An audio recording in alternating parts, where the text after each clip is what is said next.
اپنے ہر عمل سے پہلے اپنی نیت کا رخ درست کر لیجئے، اسے اللہ کے لیے خالص کر لیجئے، کیونکہ درست سمت ہی درست منزل تک لے جاتی ہے۔ نیک نیت ہی کا راستہ خیر کا راستہ ہے، جو سیدھا رب کی رضا سے جا کر ملتا ہے۔ اللہ فجر کے وقت اسی کو اٹھاتا ہے جو اللہ والے ہوتے ہیں یا اللہ کے خاص بندے ہوتے ہیں، کیونکہ فجر منافقوں کے لیے بھاری ہوتی ہے۔ اے اللہ، ہمیں فجر والوں میں سے بنا دے اور اپنا خاص بندہ بنا دے، آمین ثم آمین۔ ساری بات توفیق کی ہوتی ہے۔ جب اللہ تعالیٰ ناراض ہوتا ہے تو سجدے کی توفیق بھی چھین لی جاتی ہے، فرض نمازیں بھی ادا نہیں ہو پاتیں، اور جب وہ راضی ہو جائے تو آدھی رات کو جگا کر اپنے حضور کھڑا کر لیتا ہے۔ لوگ کہتے ہیں مرنے والا مر جاتا ہے، پھر کون روتا ہے؟ یہ بات ان سے پوچھیں جن کا کوئی اپنا عزیز بچھڑ گیا ہو۔ زندگی میں لمحہ بلمحہ ہر موڑ پر ان کی کمی کا احساس ہوتا ہے۔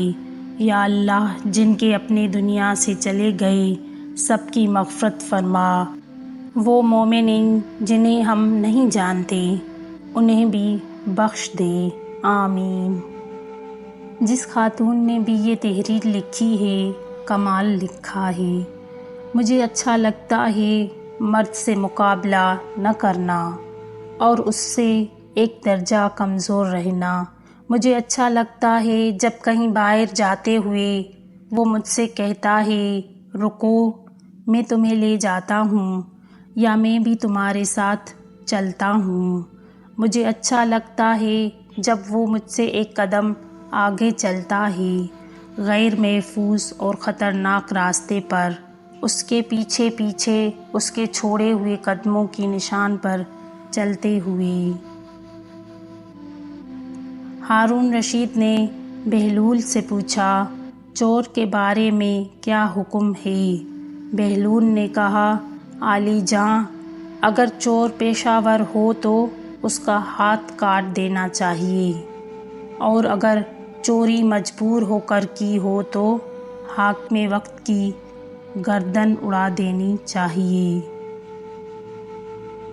وفا کرو تو ہمیشہ دریا کے کنارے پر اگی ہوئی گھاس کی طرح، جب ڈوبنے والا اسے پکڑتا ہے تو یا تو وہ اس کو بچا لیتی ہے یا پھر خود بھی اس کے ساتھ ڈوب جاتی ہے۔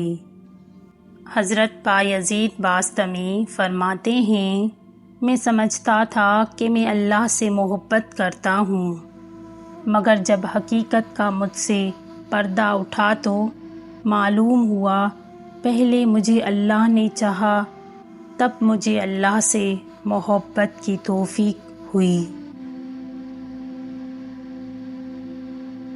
نعمتوں میں سب سے بڑی نعمت اپنے گناہ کا احساس ہو جانا ہے، اور یہ اللہ تعالیٰ کی طرف سے آپ کے لیے اشارہ ہے کہ اس کا رحم ابھی بھی آپ کا منتظر ہے۔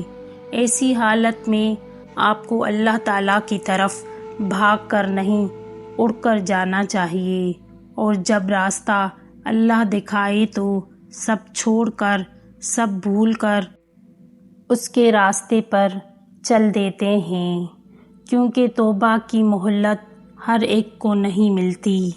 دوسروں سے متعلق اپنی زبانوں کو سی ڈالو، کیونکہ بدگمانیاں بالکل ایک پھٹے کپڑے کی طرح ہیں، جتنا بھی سی لو کپڑا پھر بھی پھٹا ہی رہے گا۔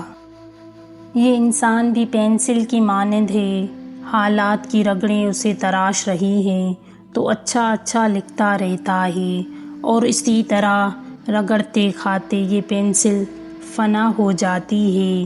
اگر کچھ بچتا ہے تو بس وہی جو اس نے اچھا اچھا لکھ رکھا ہوتا ہے۔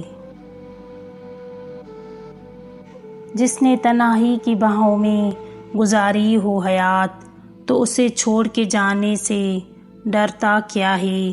میری جیبوں میں محبت کے ہیں سکے، لیکن آج کے دور میں ان سکوں سے آتا کیا ہے؟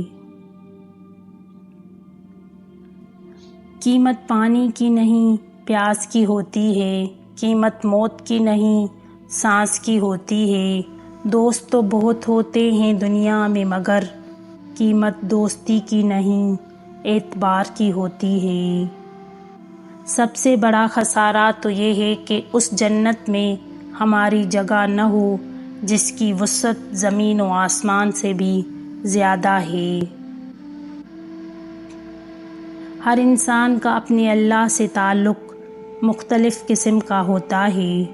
دوسروں کو جج کرنا چھوڑیں کہ فلاں کا تعلق اللہ کے ساتھ کیسا ہے، بس صرف اپنے تعلق پر دھیان دیں کہ وہ بہتر سے بہترین کیسے ہو سکتا ہے۔